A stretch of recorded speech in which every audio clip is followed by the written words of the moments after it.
In this episode, we'll discuss what to do when you hit rock bottom, the catalyst for change, the value of automating your business, grief and grace, and how to explore what you're trying to ignore.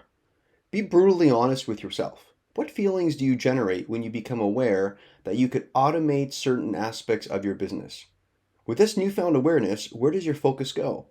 Does it stay with what you personally want, or does it grow towards how you can make a wider global impact? How do you know that you are leveraging it all for the greater gain? How would you and your business benefit if you were to fully integrate it with a mission that lit you up?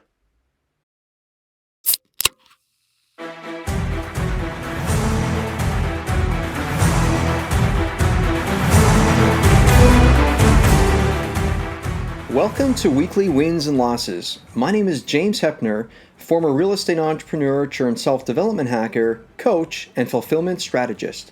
Each week, we bring you a thought to wrestle with that'll help you live fully alive and gain more life.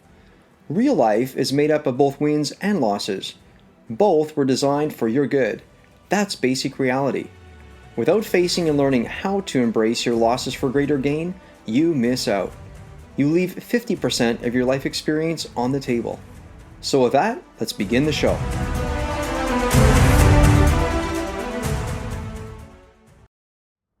With inflation rates rising, interest rates shooting up, gas prices skyrocketing, and the continued global unrest, it's easy to find what's wrong in the world. Tony Robbins says, what's wrong in the world is always available, but so is what's right. Instead of trying to hope and wish the world into a better place, it's time to make the most important decision any of us can ever make, and that is to invest in yourself. Now, you know I've always stood with you as you've navigated the uncertainties of life's reality. However, it's now time that I step up and take decisive action to walk alongside your current life journey in a new way, and that is by making myself available to you in a radical, new way during these challenging times. So for a limited time, I'm inviting you to a 45-minute strategic business life consultation. No charge and no strings attached. This consultation is where you'll regain the reins of your life. It's where you'll gain clarity on exactly why you're stuck, moving you directly towards your optimal outcomes. And I'll be honest, and I'm humbled to say, however, my clients' generous reflection of their time spent with me reveals the truth. The skills they've been able to master in such a short period of time by engaging in our one-on-one strategic sessions have changed their lives in so many ways. This is the only invitation that I can fathom that will put my skin in the game of your life in such a way that will allow us, you and I, to address your specific needs with precision and excellence. 45 minutes, just you and I, together on one call to get you headed in the direction you crave most. Here's what my clients report after one-on-one sessions with me. A decrease in indecision. An increase in clarity, confidence, and courage. An increase to fully capitalize on what's directly before them. An increase in the impact that they crave to have at work, on their families, and inside their communities. A decrease in pain and suffering. A decrease in anxiety. So, if you want to move beyond old stories, get clear in where you're headed so that you can shake your world, then here's a rich opportunity for you today. One-on-one strategic business life consultation with me. One-on-one 45 minutes. So, if you want to maximize this opportunity, if you want to reclaim and regain your inner power, then you're going to want to slow things down during these challenging times. And how? Well, engaging and getting right with your life and making a life plan. I should let you know that this offer will fill up and expire. Click in the show notes to get your 45-minute strategic business life consultation. No charge, no strings attached. May this episode change your everyday life. Welcome back, friends, and welcome to the Weekly Wins and Losses podcast. Today, we have with us someone who let's just say it this way, I value his mission and I value the transition he has made in life. Mr. Mat Boyle. Mat, welcome to the show. Thanks for having me. No problem. Mat, And for the audience, Matt is a sales system master. Back in 2016, he made a trip to Thailand. And I know when you and I first got to know each other, you shared the story, but I'll just say it this way: it changed everything. And you made the pivot and you chose to commit to preventing poverty, and doing it through exploration of what it would look like to create jobs.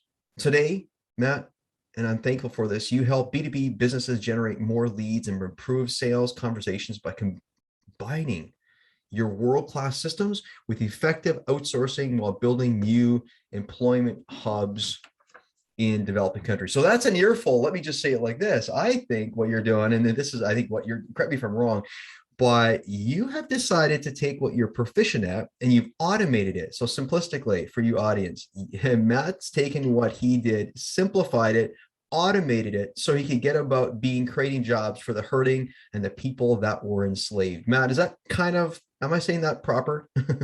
We're certainly on the right path, but yeah, there's a lot to take in with all of that, but basically I looked at all of the areas for sales teams that sales teams didn't have the time to do, didn't want to do, weren't very good at.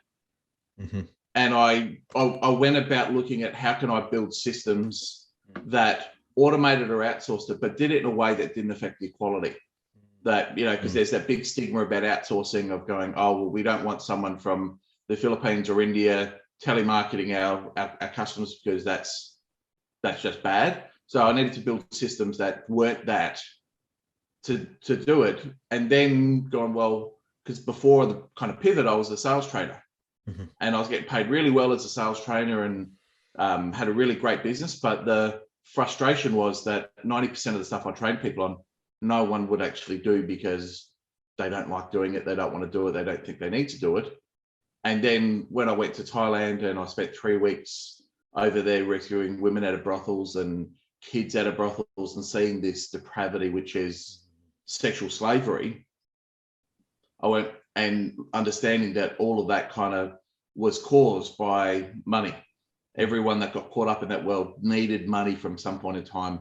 And one way or another had been exploited by someone that was willing to take advantage of them from that. So I went, well, if I could actually build these systems, then instead of businesses paying me to train their teams not to actually do the work, they could pay me to build systems that get the work done so they make more money. And then I could actually go create jobs and have these girls and these women that had been caught up in this life, I could have them doing all the tasks, create jobs and put money in their pocket and actually start to make a dent and give them alternatives other than being exploited to go and work. So it was a long journey to kind of come up with what is now quite a simple solution. Take us back. And been a lot of fun. Yeah, take us back. So there you were, creating these products, realizing that, yeah, some people were signing up and enjoying some of the work. And then, of course, the heart of it, you're realizing, wait a minute, I'm sitting in a boardroom presenting something of that nature. And you had this realization. It's like, okay, my business is doing really fine. The only thing is I feel like I want to have an experience. What had you made, or what had you lean into the desire of wanting an experience? And of course, before you went to Thailand, where the experience happened, where it was the catalyst that transitioned you to where you are today, which is still owned, by the way, for listeners, he still owns the business, but he's found a way of integrating his business and his mission together. So what was it? What was the catalyst that made you go, I gotta check something out? What was it? So I'll take you back a little step before I kind of answer your question. So please. I happened to be the guy that saw the butterfly flapping its wings way back in 2006, 2007, and saw that the internet was starting to change how people bought. At that time, I was in the automotive industry, so I bought cars. So I went about starting to figure out how to sell over the internet. So I had all these answers of how to run profitable internet departments before anyone actually figured they needed to know that. So I was able to leverage that into a sales training organization. I had 4 offices around Australia. We had a heap of dealerships, and I trained about 3,000 salespeople in our methodology of how to sell over the internet. So it was massively profitable, but horribly unfulfilling from the point of view of no one that I was training actually wanted my help, and no one that I was training I knew would not doing the things they needed to do. So we had this huge amount of accountability steps in place, and I actually had a triple year money back guarantee with our clients, but the condition was you had to follow our system perfectly, and not one client ever followed all the checks and balances that we needed. So that was kind of the life where it was going, hey, I'm making money, my family's provided for, and we're doing great. I've got the nice cars and all that kind of stuff, but there's this hole inside of me that I have to rock up every day and train a heap of people that don't want to be trained. And then I met this guy that is an Aussie guy that works with the Thai immigration police, and we got talking, and he just started sharing stories about what he does over in Thailand. And the more he kind of shared about the stories of some of the situations that kids as young as 3 or 4 got caught up in, and the fact of parents would often have to sell their kids into this life because they were so desperate for money, and rent kids out. And I just couldn't, my jaw dropped. I couldn't believe it. I've got 6 kids, and at that point in time they were all obviously a lot younger than what they are now, and I'm just looking at my kids going, what situation does a parent need to be in to be able to rent their kid out knowing that that's what's in store for them? And so the more we kept talking, I started donating money to him and started into his cause, and I kept saying to him, I need you to take me over. I need to see this for myself. Like I believe everything you're saying, but I can't sit back and not do anything. So it took me quite a few months to convince him to take me over, because he's, it's not one of these sort of organizations that it's easy to take people over and take them into an orphanage and do one of these mission trips and kind of get a safe experience. It is, going in there, you've got security protocols, you've got armed guards with you. You're going into traffickers, people that have such a low value in human life. You're going in there and taking their income source away from them. So we went over. The environment in and of itself is pretty hostile. Let's just say that environment wouldn't exist if there hadn't been a hostile situation to begin with.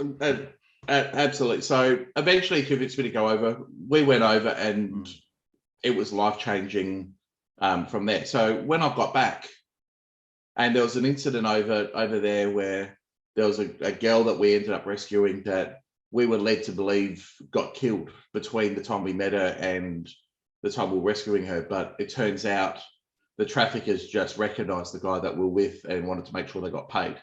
So they put this story out to make sure they got their money out of us. And we rescued her, and then she was so giving in everything she wanted to do that, and so thankful, not for the fact that we helped her, but we enabled her to help other people. And that, so I'm sitting back in Australia in this boardroom a couple of days after I got back from Thailand, and I've got all these sales guys in the room that are all arms crossed and going, I don't want to be here. I'd rather be, I'd rather be shaving my legs than sitting here listening to you.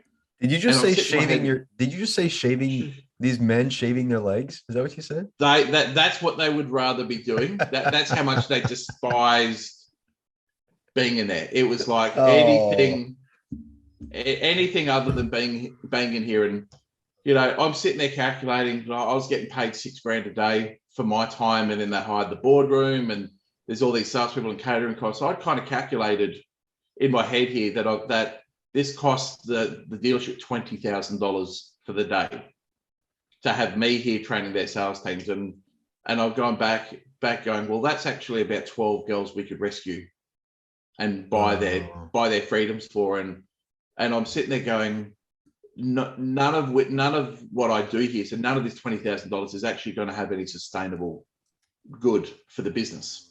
So it's a waste of money in the term of things. So for those of you that are doing your math, what does that come out to, Matt? It's about $1,500 to rescue that girl you rescue. Yep. $1,500 to activate Yep. within her, not just the fact that she can be rescued, but that she can go help other people. Oh my goodness! So you get it. $1,500 saved her life. She was going to get murdered because she wasn't performing. Yeah, and yet, you know, in like Western businesses, there's that old saying, firings will continue until morale improves. Well, over in Thailand, murders will continue until you make us enough money. So they'll regularly, you know, execute and murder people that aren't sleeping with enough men and aren't making them enough money or paying their debts off fast enough. Activating your desire to produce through the mechanism of intense fear, life or death. Absolutely. And that whole thing for her ended for $1,500. And here's me getting paid $6,000 a day to sit there and train people for them not to do it. So that kind of sparked in me of going, well, I've got to do something. I've got to do something different. So there you are, for every one person that's in the room, 6K, 6K, one guy shaving his legs. Rather be doing that than saving girls. You're going, this is nonsense. Yep. Yeah, it's just going, there has to be a way. Yeah, because every one of these girls got caught up because they needed money. You know, they're in a situation, so they borrowed money off someone they shouldn't. They took a job that they shouldn't, or they got convinced into a job that didn't actually exist. You know, it was just a number of things all revolving around money. And I've gone, there's all these, this is the life they're going into. And there's these salespeople that aren't doing it. And there's businesses here that are missing out on, you know, like that business there. So I can't remember the exact stats, but we're talking about $100,000 a month worth of potential profit that business was missing out on because the sales team weren't doing the follow-up tasks that they needed to do, weren't nurturing the leads the right way, and weren't selling, and they weren't following the system. So this business is paying money to solve a problem. The problem's not getting solved. So there's got to be a better way to solve that problem.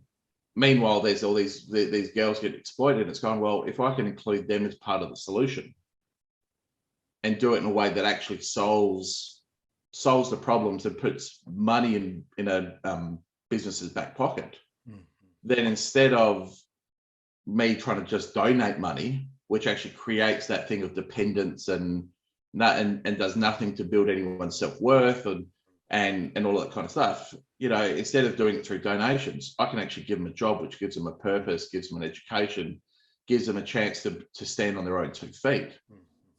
And businesses can actually increase their profit. So all of a sudden it becomes a commercial agreement.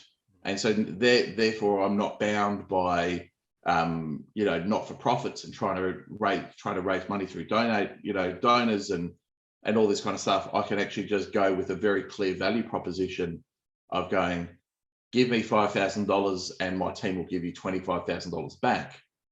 And by the way, that $5,000 is going to help create jobs to end poverty. So it's value driven first, mission driven second, which now fulfills my greater need. Wow. That so I'm mission driven first, profit driven second. So and again, this is a lot clearer now than what it was in the beginning. And back at those moments. Yeah, please take us back, because what we all want to hear,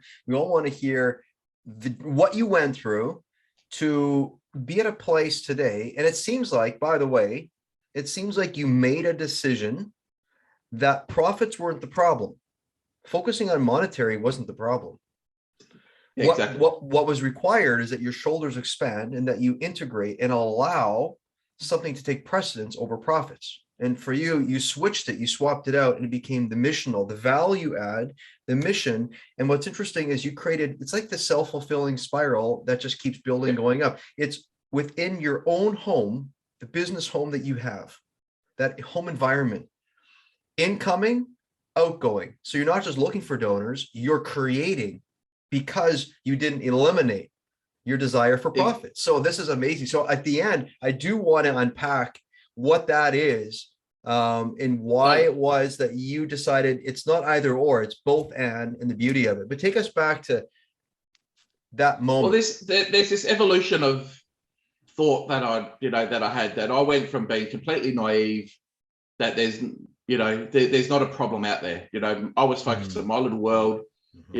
We had 6 kids in 8 years without having any twins. So I'm focusing on a house full of toddlers and a house full of young kids and making sure my wife's needs are met and, So you had two financially they're sets of met. so you had 2 sets of triplets?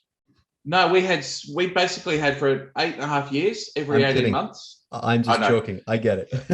I know. And there's a whole difference through there. But we basically had every 18 months we had a kid. So we had this house full of toddlers and young people. And so I was in this kind of state of blissful ignorance that, that doesn't exist and I don't think about it. And then I got exposed to it. It's like, oh, there's a problem there. And then I went, and then, my kind of desire to help made more. And then I went, well, I've got this business. So how about I just keep donating money from my business? And it was the mindset was, let's make more money so I can go make more impact. And then when I got back, when I went over to Thailand and saw it and come back, I realized that I can't actually, I can't make enough money to solve the problem. So what about if I actually just flip my business model to making an impact at the core? And so now it's, I want to go make more impact, so I make more money. And as you said before, there is this spiral of growth that we're in now, which, there's been a heck of a journey between that moment of where we are now. But it came down to that sort of flicker, that switch from, I want to make more money so I can make more impact. Share with us, perhaps there's a catalyst moment when you had to decide, am I really about this? So, when it gets really tough and you're like looking around you, I don't know, were things falling apart? What was happening? So fast forward through the journey. So I made this pivot. I said, I'm going to do it. I'm going to figure it out. So I made the choice of going, well, I can't go build this business in Thailand and Cambodia straight away because I'm learning so much. I'm creating something that doesn't exist now, and I'm self-funding, so I've only got a limited budget. And I need to do it where there is some human capital, some people that understand more about outsourcing. So we started in the Philippines from there because they have a big outsourcing culture there, so I could tap into some of that knowledge base. But you never calculate when you're a visionary and a big picture person and not very focused on details like I am, you never quite really calculate the full consequence of your action. So we fulfilled all of our kind of commitments with our clients and sort of started to pivot directions. I kind of didn't think about it as much at the time about what was our living cost, what was our business cost, how long was it going to take before we could go back to where we were. So pretty quickly we ended up in some financial strain. And you never had to think about that prior to, because that just wasn't what was a reality. However, now you shift focus, your energy goes elsewhere for half a second, and guess what? There's the needle starts dropping. Absolutely. And so, we got in financial strain. It took a lot longer than what we thought to put all these systems together and get the business operational. And we ended up losing our house.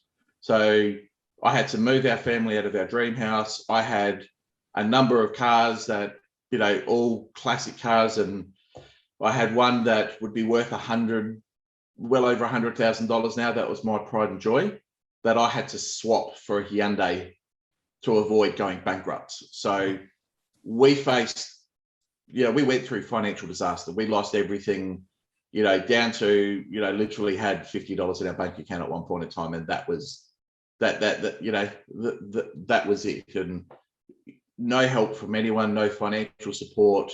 Here I am, sole income provider, 6 kids, and we're in this kind of pit of despair. We've just, had to give back what we thought was our dream house. Of, lost all the cars, everything we'd built up over the last 10 years, gone, taken away from us.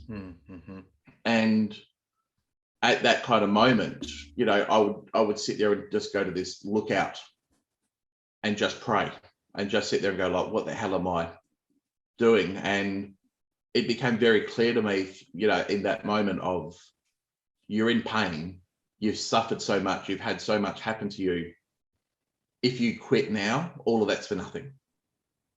but if you keep going, it will be okay. And that's where I just kind of went back to the wife, because, you know, my wife was very much on, and being the mother and having 6 kids and just going through this, which wasn't her fault. She did nothing to contribute it, because she's been, you know, looking after 6 kids and doing all that kind of stuff. So it's kind of, she's helpless in this situation. So she's going, you need to go back to selling cars. You need to go get back a job. You need to provide for your family and all of that, all of that kind of stuff. And I just kept saying to her, you just need to trust me. Things are going to be okay. And I'm blessed that she's amazing. And she kind of just very reluctantly kept saying, okay, just keep, you know, just keep going.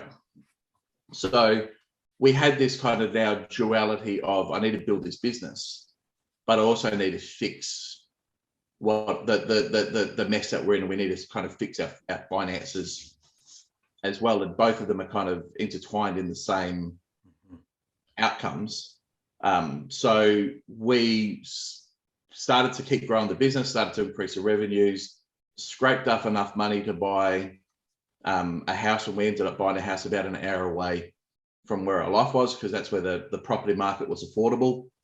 You know, the property prices were about a third up there, so we scraped the money there, renovated that house over a number of years, but kept our life here. So, you know, my wife, we chose to keep our kids in at the school they're in, so we drove an hour each way every day with our kids. Wow. To school. That's commitment. That's radical. Yeah, that's nice. Now, 4.5 years after we lost everything, I ended up buying the house next to the lookout. Wow. That I prayed at. So it took us 4.5 years to get back to where we were financially, and bought this amazing house through a set of circumstances that I can only say there was some divine intervention, because there was no way we should have been able to afford this house. You know, what comes to mind, Matt, for me is how grace and grief are intertwined, or grief and grace. It's like they depend on each other. Without grief, I wonder if there could be grace. And it's like, if we lean, so it's in a little like this, you know, I think in today's society, fear has gained a large foothold in people's lives. And why? I don't know, other than perhaps precisely people, they choose to deny fear and don't deal with it. And, you know, we've been taught that fear is bad. And then we've been conditioned to believe that a loss is bad.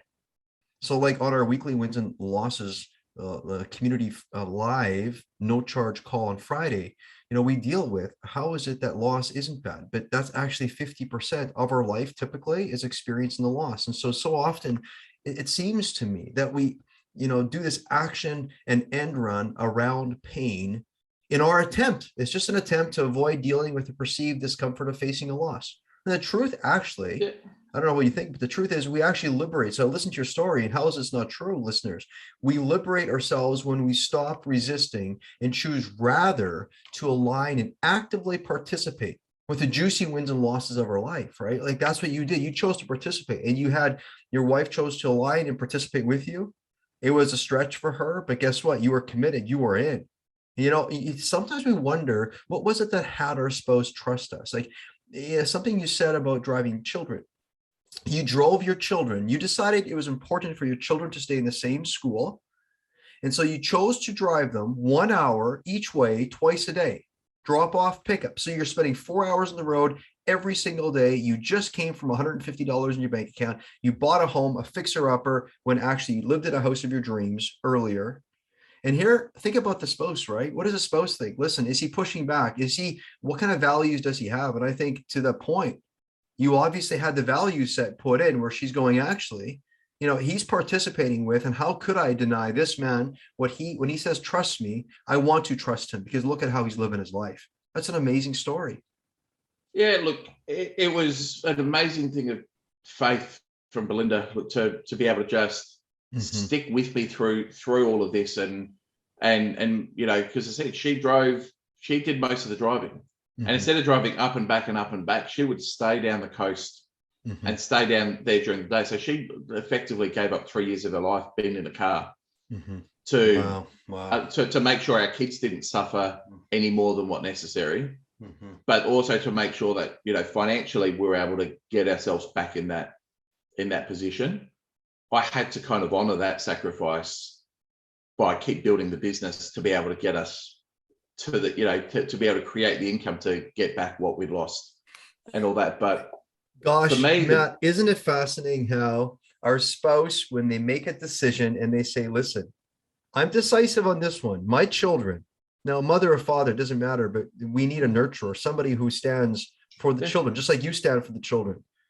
But you stand with your children beside your wife, if she stands with your and for your children, and there you are, you're going, actually, part of what's required of me is to create a lifestyle so that my wife doesn't have to drive all the time.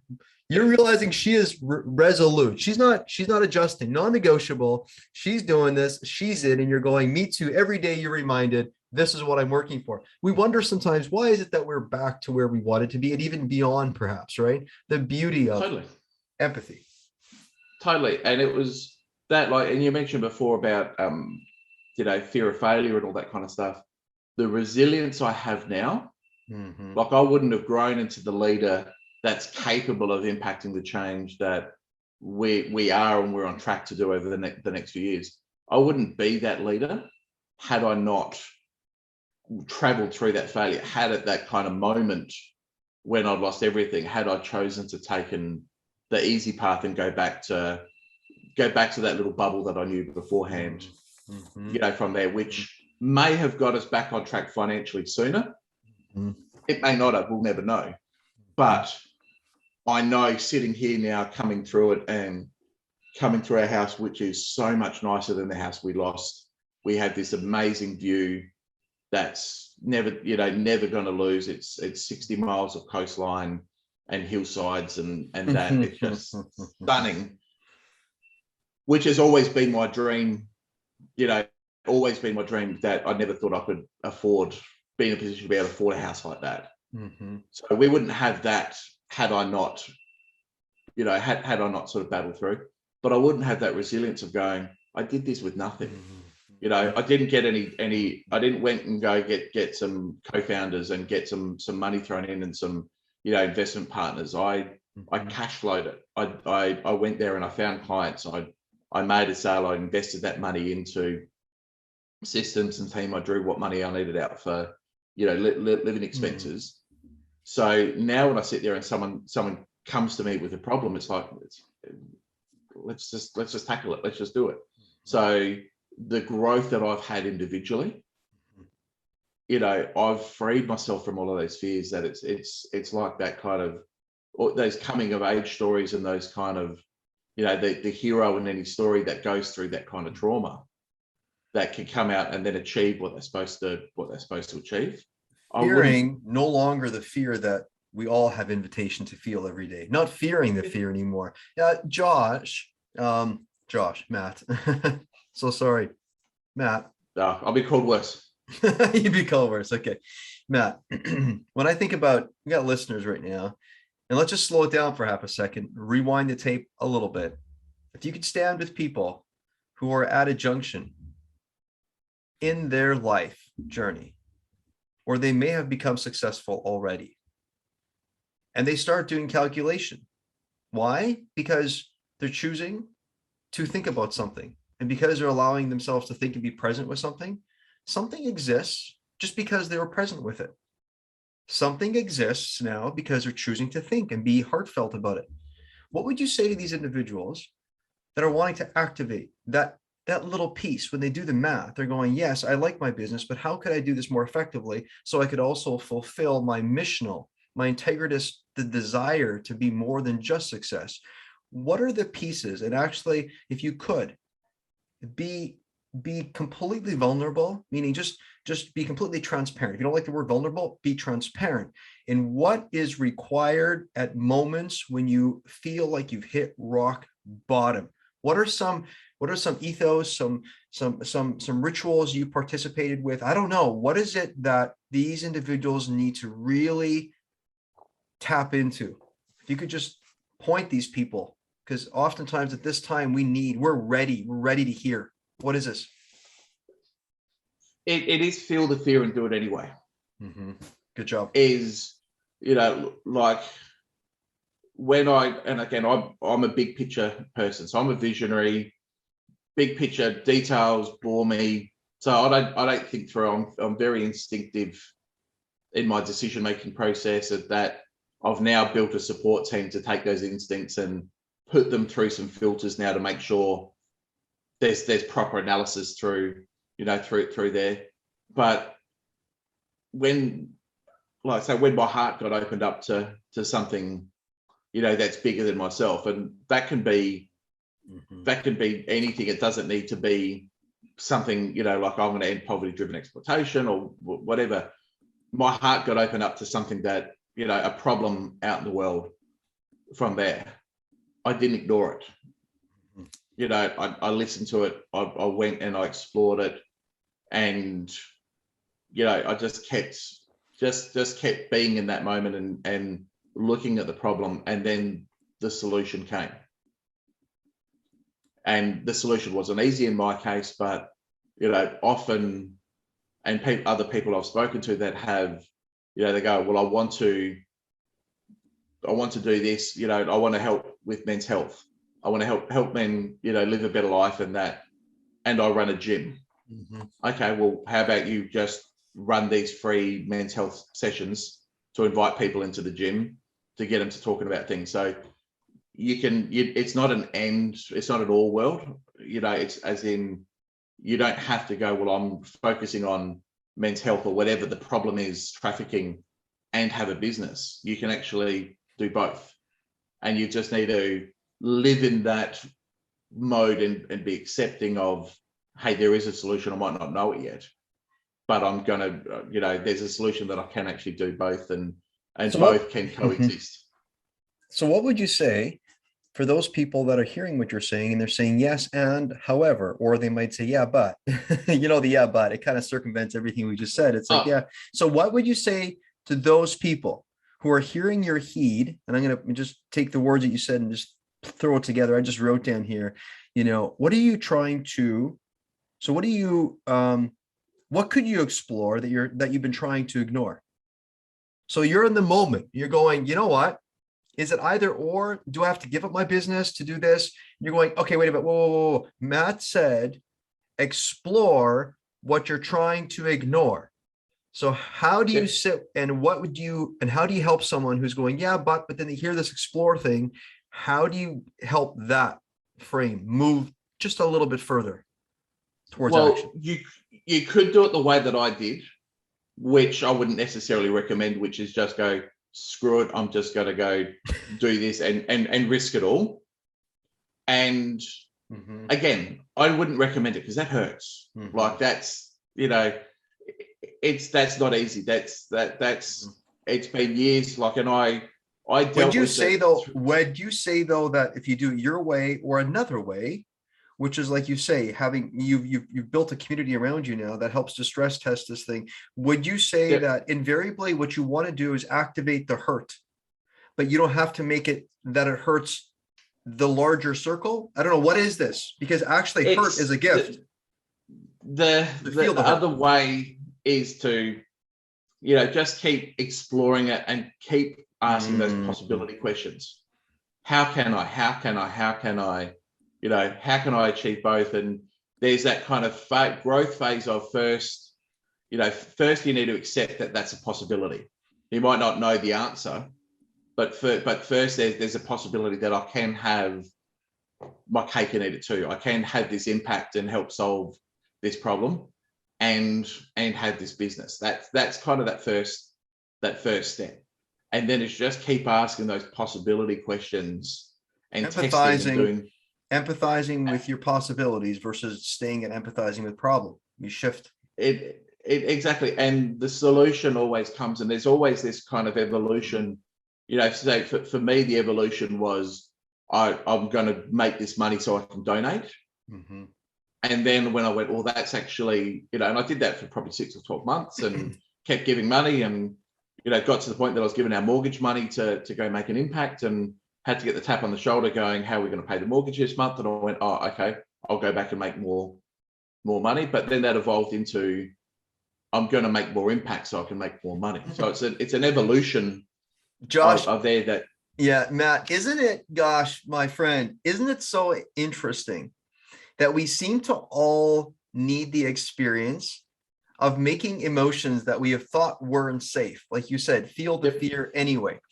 We have to, we all do. We choose your own path. So you're more instinctual. I'm kind of like you, but like you, I've learned. Okay. So it's a little bit like anything that we have associated with not being safe. And if we keep it not safe, which is fear, or if we say hurt, or if we say grief, anytime we choose not to explore how to bring new safety to that, we're trapped. So here you are, and you're saying, listen, I'm going to have a little journey, okay? And life says, fair enough. We're here with you, and you're exploring, and what you're realizing actually to face your fear instead of running from it might be a good idea. And you look at it and you see, what do you see? What do you see when you first turn around and stare at the fear that you never thought you'd see? That moment, what do you see? the monsters does the monster shrinks. The fear, the more you ignore that fear, the bigger that monster grows. It's knocking at the door, it's scaring you, it's just, it becomes this huge big beast that controls you, this fear. But then when you turn around, you exist, it's a little mouse. And like now I look back and go, like my biggest fear was losing everything. I had to lose everything twice, because there was another pre-story before the story where I lost everything years and years ago. And so listeners, you don't have to lose everything twice to do what Matt does. You just have to have an exploration, an open one, with the pains of your life. So you will probably create something that's going to have you go, wait a minute, I don't want this, but you're going to have to explore that feeling. And so actually, if you want to speed mature this whole thing and not rushing anything, but being present, you might want to churn towards, in the moment, the things that are discomfortable for you. The things that are uncomfortable, you might want to just turn your eyes towards it. Because if not, you're going to have to take a long journey. The journey that, for example, you don't have to take my journey, checking out a life for 2.5 years, or Matt's journey. Why? However, talk to me. Do you think it's possible? I want to know. I mean, it's possible, but what would be required for humanity to click into something different where we don't always have to experience things being taken from us before we finally wake up and get shaken from our concrete where we've been cemented into the ground? We've cemented ourselves in. What would be required? You've got to learn from other people's mistakes. That's you've. When I was young and dumb, I would sit there and look at people and people's failures and go, well, that's, I wanted to buck the odds. I wanted to sit there and go, hey, 90% of businesses fail. Screw it. I'm going to be one of the 10%. And all that kind of stuff. And I ain't going to think what I need to do to be one of those 10%. I ain't going to look at the 90% that fail and look at why they fail and solve those problems ahead of time. I'm just going to defy the odds.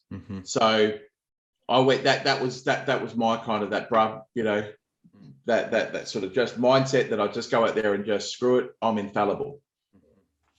And that's where it kind of hit me first time.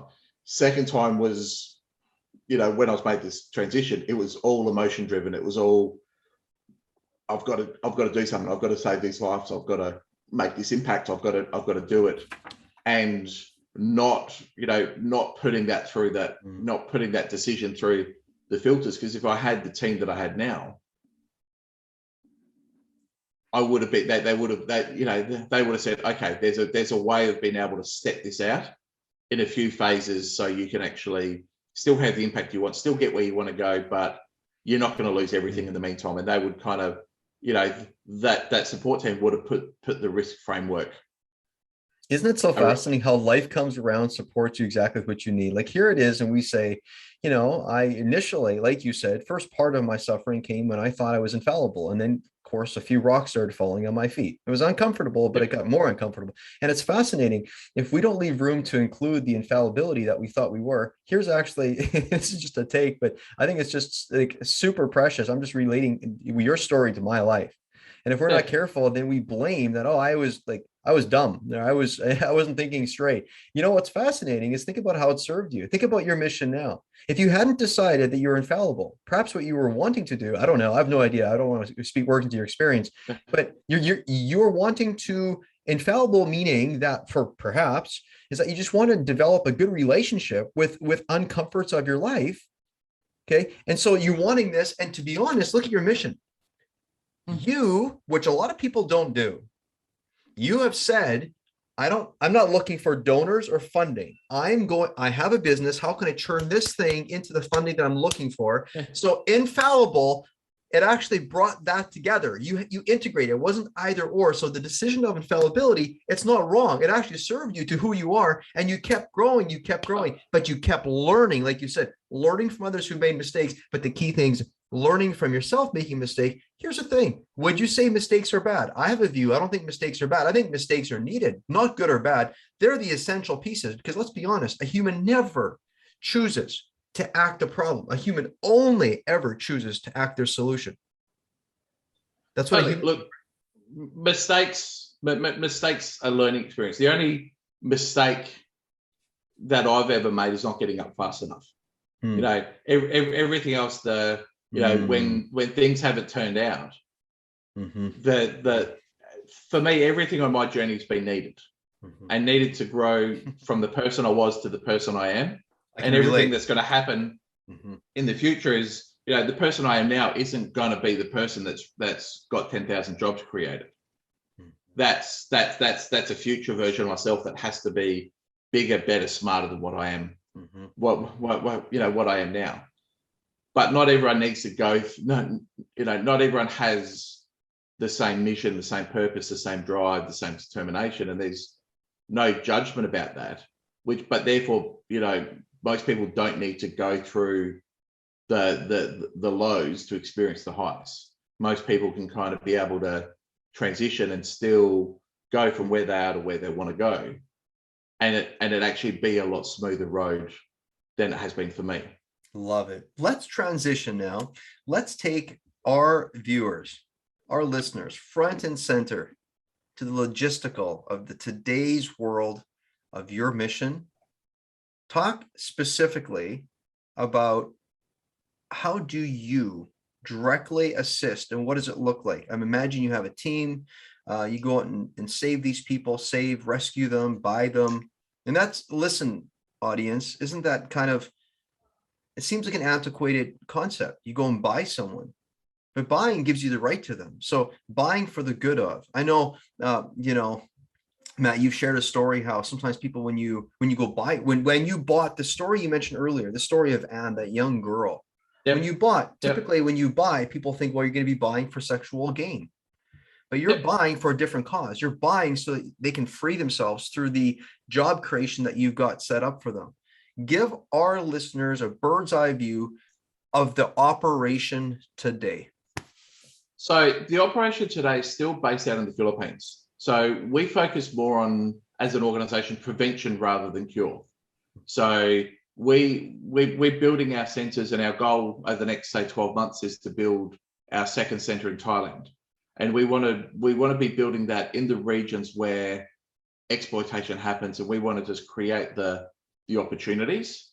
So people, when they go, oh, well, I can go work in the clubs, or I can go to this resort that doesn't happen, or I can go borrow money from this trafficker, or I can, go down one of those paths, or I can go get this great job, at this great company that has, that's going to pay me well, it's going to give me food, and it's got daycare centers for our community, and is impacting in the community. So we focus more on prevention rather than cure. We have organizations that we contribute to that do cure, and they're more involved in the rescues and that part of the world.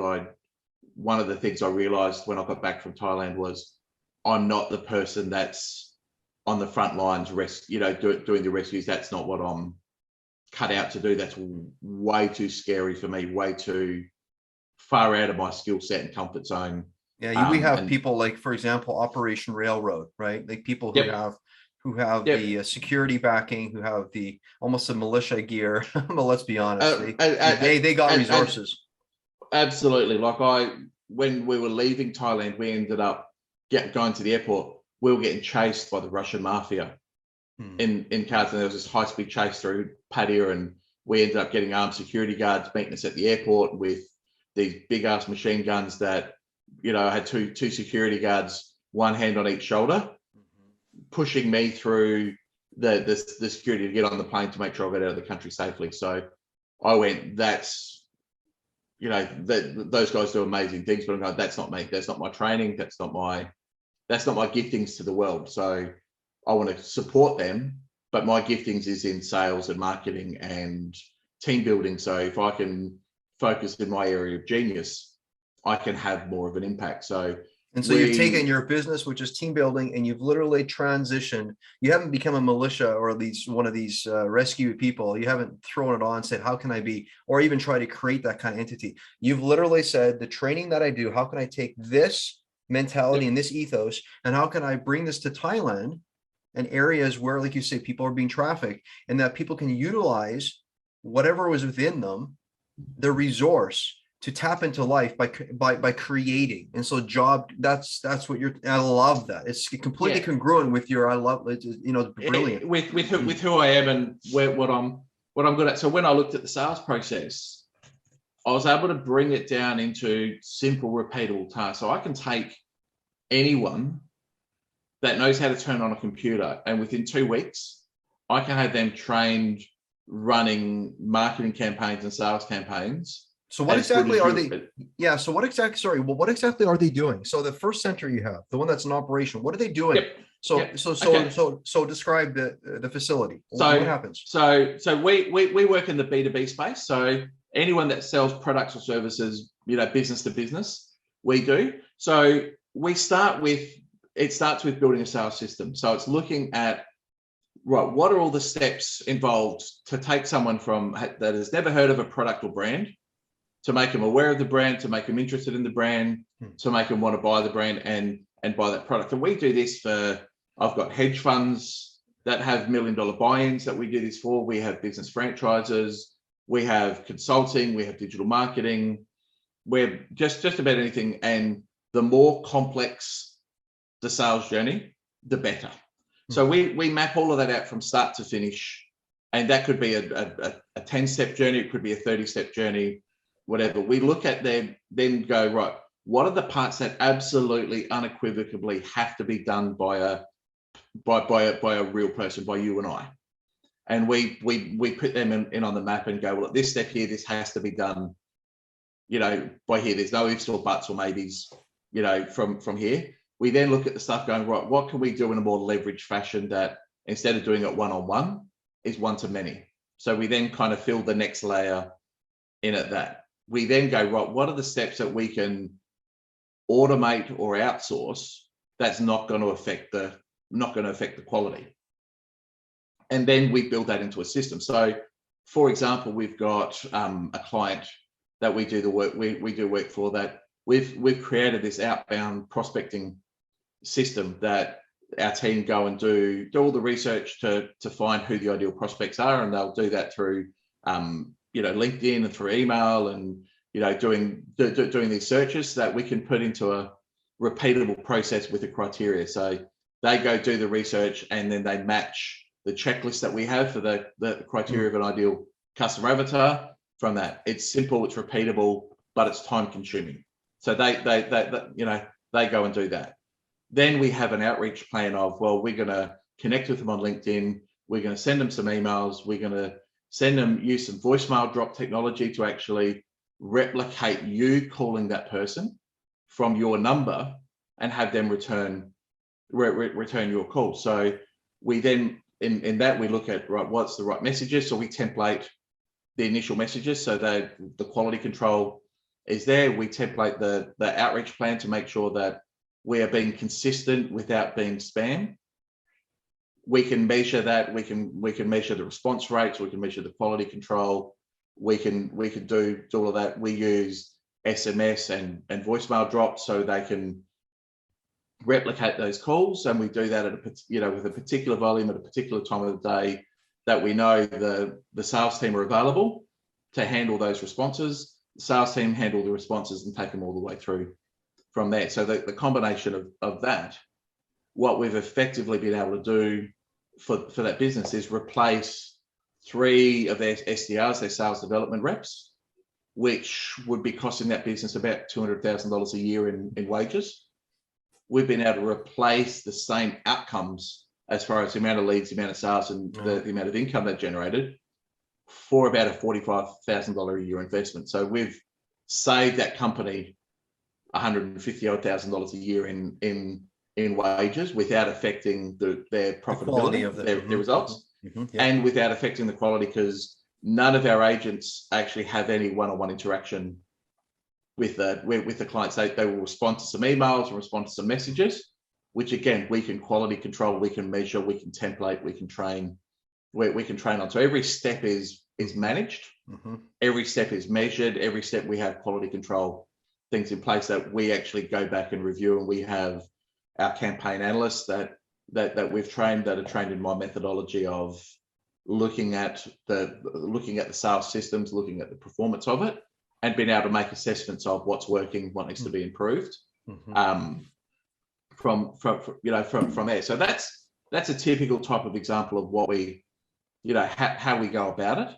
And again, you can take that into just about any. So how does that translate into creating jobs? So I hear what you're doing, B2B. So people, they fund your product, they want to save money, they want to do it effective, and then they want to make a difference. They want to vote with their dollars for fulfillment. So now you take what they take, you receive what they generously offer and give, right? And so you take it and now you disperse it, and now you build out a system in Thailand. So thank you for explaining that first half. Explain the second half. So that $45,000 a year that they're spending to perform all that creates 3 jobs, because there's 3 people that need, over in Thailand to be able to man that system. So they're the ones that are doing the research, they're the ones that are, sending the emails, they're the ones that are sending the messages, they're the ones that are collating all the data and doing that sort of grunt work behind the scenes to make sure that system. So the people in Thailand, they come to your facility. And then we train. That's what I was thinking, but I'm thinking, gee, it's going to have to be. So you got computers, you train. That's amazing. Wow. So it's a full outsourcing center. So we have computers, we have teams, we have staff, we have all of that kind of stuff in there, and the work that gets done is where the jobs get created. Wow, that's an amazing system. That's that's precious, my friend. That's amazing. It's integrated. It's that, it puts it at the core. And say from my perspective as a business owner, I can do that at a profit. So that $45,000 a year, there's a profit in it for me, which is great.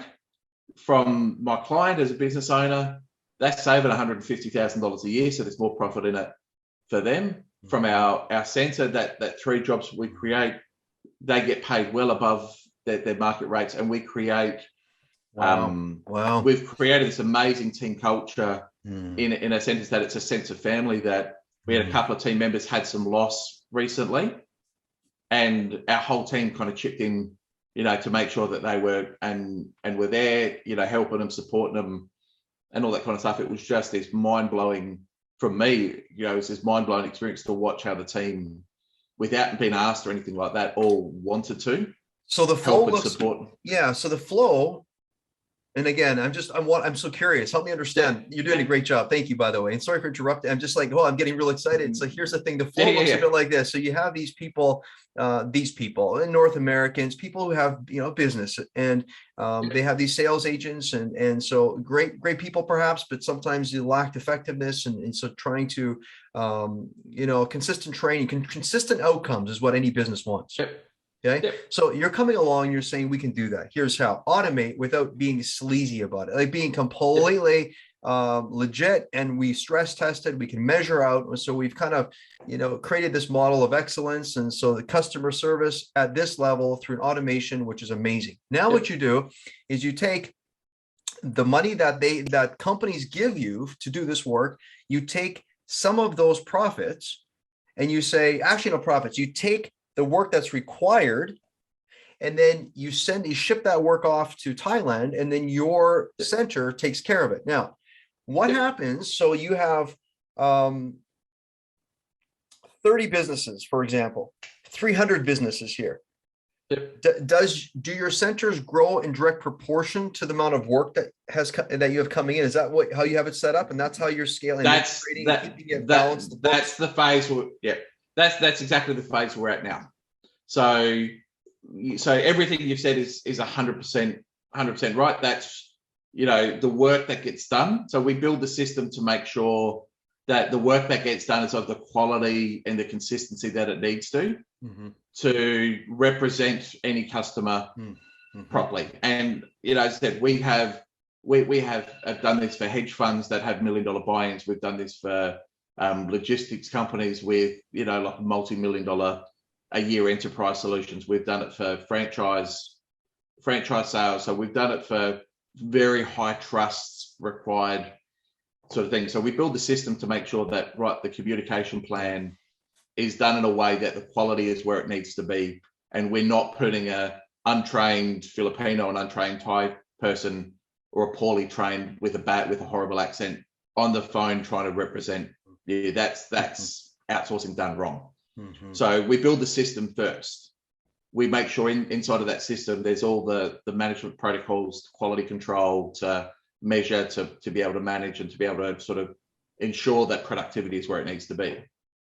But I also make sure that the system there can be executed and followed by a 6-year-old.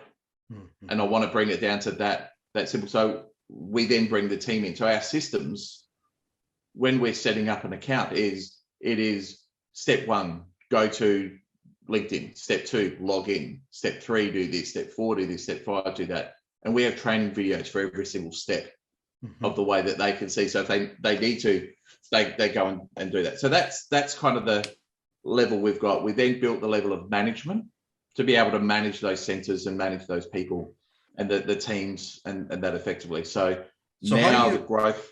Go ahead. Sorry. Yeah, I was just going to say. So now the growth phase that we're entering into as a company is now we're going from 1 center over to 2 centers over the next 12 months, which is where we'll launch into Thailand and really start to have the impact I want. Wow. And then go from 2 to 4 to 4 to 8 and that over the next couple of years. And that's going to be directly kind of proportion to the amount of clients we're working with, the amount of companies. So how do you select the people that you say, come work here with us? So you said earlier about people being enslaved. Yep. I would imagine you collaborate with people like Operation Railroad at different places, and do you take the worst of the worst, meaning the most traumatized? How do you select?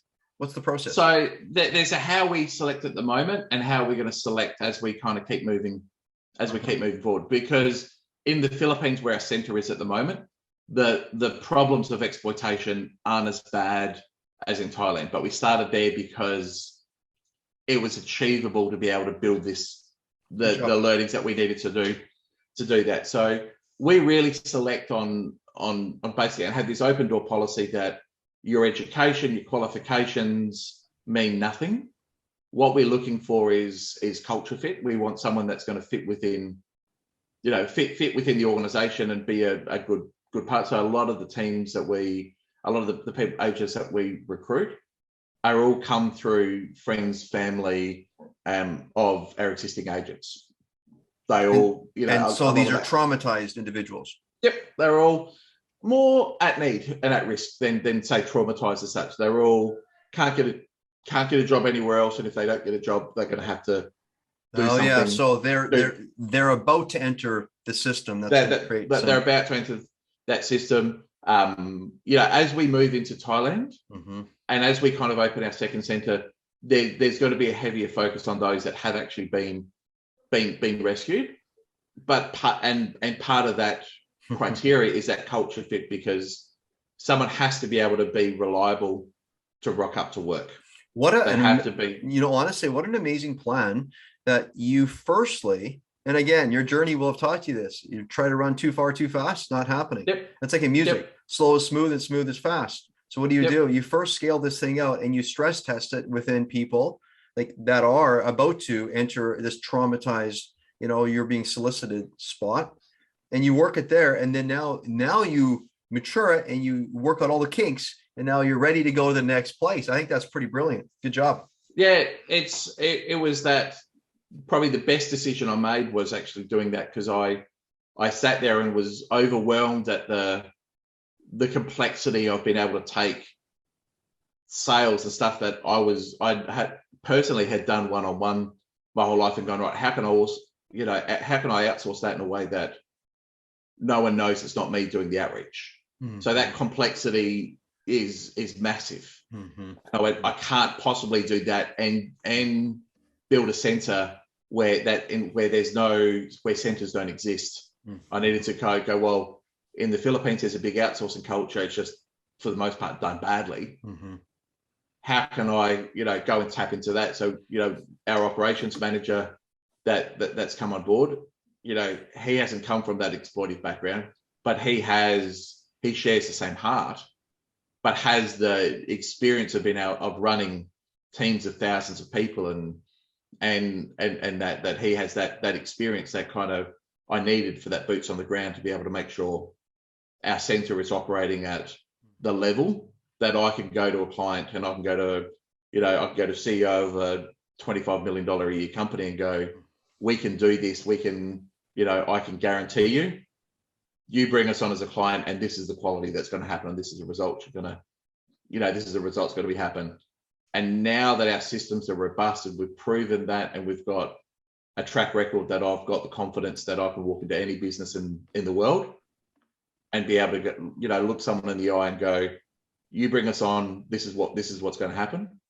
Now we can go and duplicate that in places where centers don't exist, because we know how to run the centers, we know how to performance manage, we know how to recruit, we know how to train, we know how to build the culture in a way that is culturally sensitive and respectful of their local culture, but also fits within that kind of Western framework of performance orientated that we, that we need to be able to deliver the outcomes we need. Fascinating. So yeah, let's play with that visionary inside of you. This is your space. You've got to pay the price to do all this talk before you get to play with it. No, you're like spitting vision constant. So I love it. And it's well done, my friend. Well done. I'm just kind of playing with you. But let's go now. Take us on for the next minute or two. Just share with our listeners, where are you headed? And one thing we can all hear and see is you're clearly determined to duplicate. So duplication is what many people in this field, when we talk scaling, it's duplication. It's duplication, right? And so ironing out kinks, and away you go. Share with us, where are you headed? What's this going to look like? And please don't talk, preferably not 10 years out, just what's going to happen the next 1 to 3 years. Well, the next 1 year is to duplicate and get into Thailand and get our second center operational. That's our kind of front of mind mission at the moment that we're working towards. And once we've got that operational, it's then just turn 2 centers into 4, and then 4 into 8, and then just keep doubling. Keep doubling the amount of centers we've got. And our plans for that are sort of twofold: through direct client acquisition and keep building businesses and working with clients, but also then to start working with strategic partners and other people that share a similar vision and want to kind of do this, want to be able to kind of build their own centers, and have a similar impact as well. So there's your kind of 1 to 3 year vision, is to duplicate. How can we best help you now? What do you need most now? To be honest, what do you need most?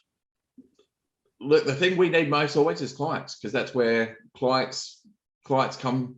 Clients create jobs, which creates income, which creates growth. So, we're always actively seeking the right clients. And of one of the other mistakes that I've made and the lessons that I've learned is have to be very selective with the clients that we work with. That's someone that gets it, wants it, and is prepared to implement the solutions fully. We've worked with clients that kind of want to implement half of it, and then they think they know best on the other half, and it doesn't ultimately work. But really, that's for us. That's the biggest asset anyone can add is, anyone that is looking to increase their sales, reduce some of their sales costs, and has the potential of being a client. That's the goal of what we're looking for. So audience, think this through. You have an opportunity to come alongside an organization that makes good on promise, delivers what it is you're looking for. You got a little business. Your business is your baby. You want this thing to be consistent, spinning out regular cash flow. That's what we want. How can you be most effective?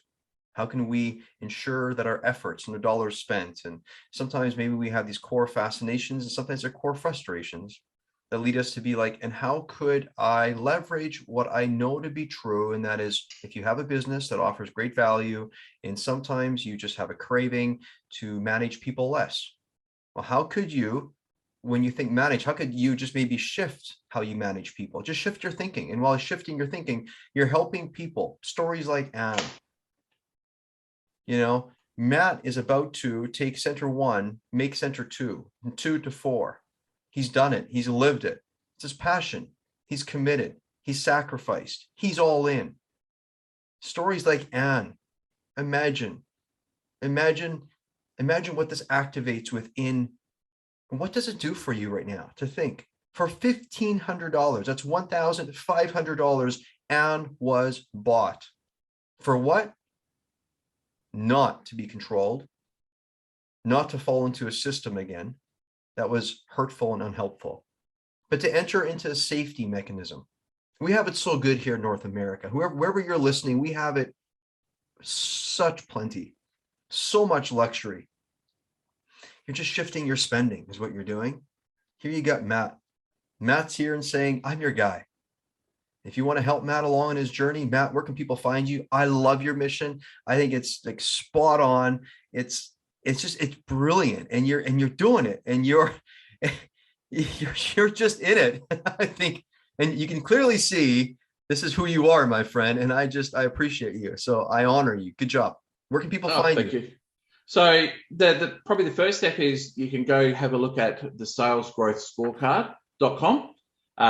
Through that, it's a tool that I've put together to help create some opportunities for improvement in your sales growth opportunities. So I would suggest go check that out, the salesgrowthscorecard.com. So it's www.salesgrowthscorecard.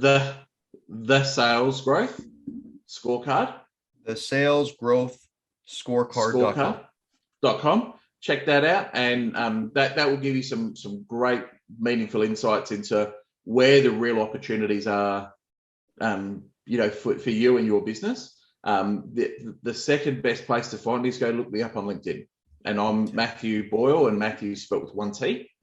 And you'll see you'll be able to find and connect with me directly on LinkedIn there. MATHEW Boyle, BOYLE.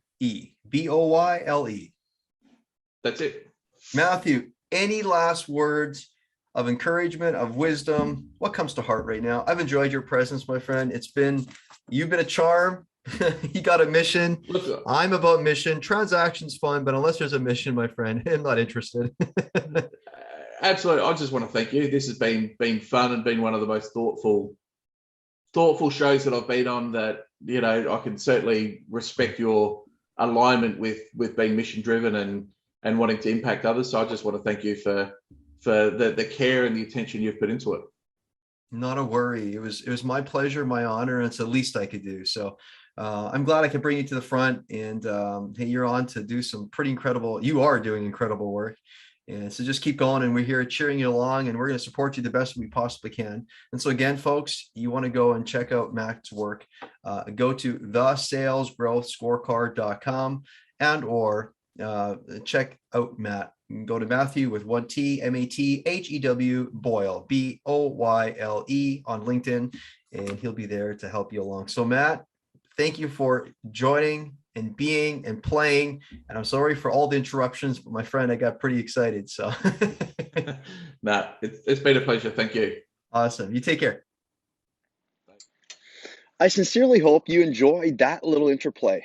If you like the podcast episode, let us know by subscribing, leaving a little review, and sharing with a friend as you feel appropriate. Honestly, the guests that I host on this show, they love the feedback, and I personally love knowing that you're listening. So whether you choose to work with me as a guide or not, and that's your guide or not, that's simply great. Why, you ask? Well, because you're obviously one of those that's listened to the very end of this podcast. You've clearly made a decision to invest in yourself. And honestly, how isn't that just the best news?